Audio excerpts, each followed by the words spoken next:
নমস্কার, দেখছেন এবিপি আনন্দ। আপনাদের সঙ্গে আমি কুসুমিতা। বিষয় প্রার্থনা। করোনা আবহে দেবীর কাছে সংকট মুক্তির প্রার্থনা। সংক্রমণের আশঙ্কায় ঘরবন্দি জীবনে জানলাটুকুই বাইরের পৃথিবীর সঙ্গে যোগাযোগের মাধ্যম।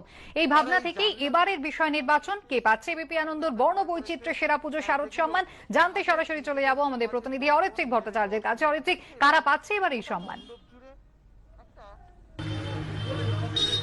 চলতি বছরে একটা বড় সময় আমরা কাটিয়েছি ঘরবন্দি হয়ে, যেখানে জানলাই ছিল আমাদের ভরসা। আর সেই জানলা দিয়েই হয়তো আমরা একটা ভালো সময়ের অপেক্ষা করেছি, এবং সেটাই ছিল আমাদের প্রার্থনা।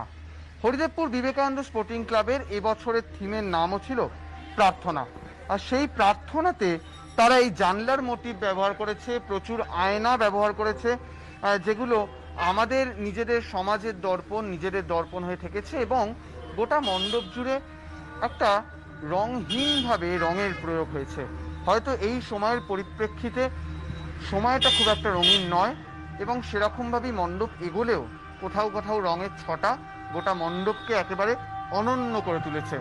বর্ণবৈচিত্র্য অনেক সময় রংহীনতার মধ্যে থেকেও জন্মায়। মণ্ডপের ওপরের দিকে যখন তাকাবো তখনও দেখে আসবো আমাদের প্রার্থনার যে উপাচারগুলো, সেগুলো আমাদের কাছে যেন নেমে আসছে ওপর থেকে, এবং সেই প্রাঙ্গণে দাঁড়িয়েই প্রার্থনা শুরু।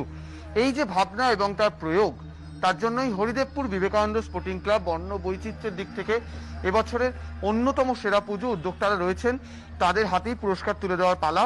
হরিদেবপুরের বিবেকানন্দ স্পোর্টিং ক্লাব এবছরের অন্যতম সেরা পুজো